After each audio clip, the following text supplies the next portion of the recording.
Ito yung lambat, pwesto ng lambat.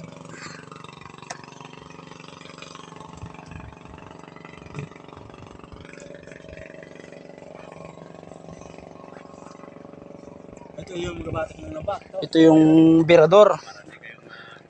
Ferris wheel. Order 5 ang makina. Diba yung iba buhos-buhos pa ng ano? Yan yung pinaka Ferris wheel niya.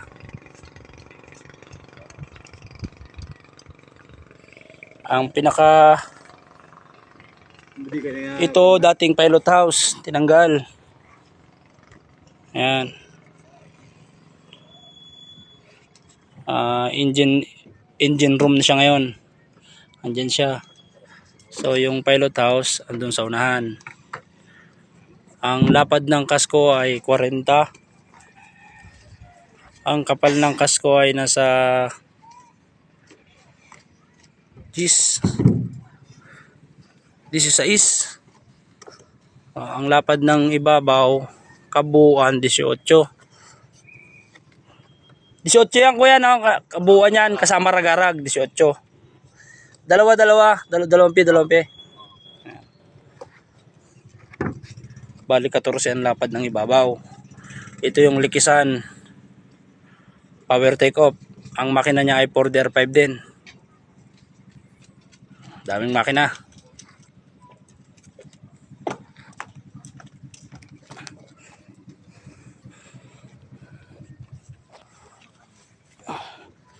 Yan yung pambatak niya.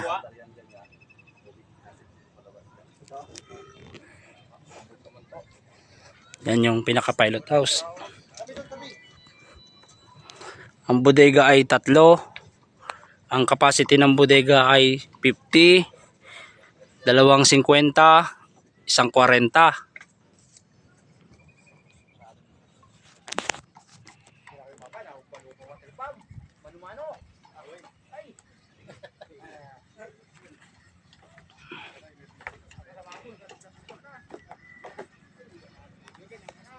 Ayan yung lagay ng pilot house. Yung lagay ng flooring. Gandang flooring. Itong isang bodega ilalagay ng lubid. Ito yung may problema. Sira yung takip. Takip lang. Pare. Ito. Yan. Ito lang yung sira. Yan. Yan lang yung sira niya. Yung takip. Takip ng bodega.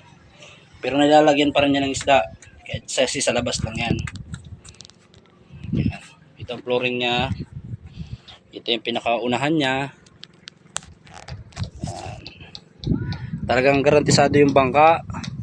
Tapos yung mga batik niya malalaki. Gis ang laki. 40 ang haba. Yan. May mga sapi siya kaya, pero wala siyang sira. Sinapian lang para mas matibay. Gawa ng sa tao kasi. Yan. Kung makikita mo, napakatibay na bangka, napakalaki, napakaganda, quality. Kung makikita mo din yung loob, talagang yung ligason niya, yung pinaka tasok niya, sa Bisaya, tasok ay 4 pulgada ang pagitan. Okay. 4 pulgada, ibig sabihin dikit-dikit siya.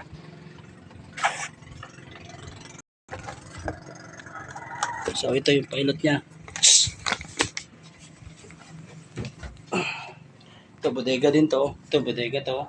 Tapos yung nandun sa labas bodega. Ito yung sa pilot house niya. Ito yung manibela niya.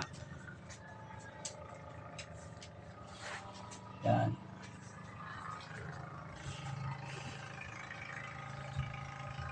Kung makikita mo talagang quality. Maganda. Magandang kasi pakatibay. Pasensya na, hindi lang malinis masyado yung bangka. Yun yung bodega, 50 bloke capacity. Sa kabila ay 50 bloke din capacity. Ang isa ay 40.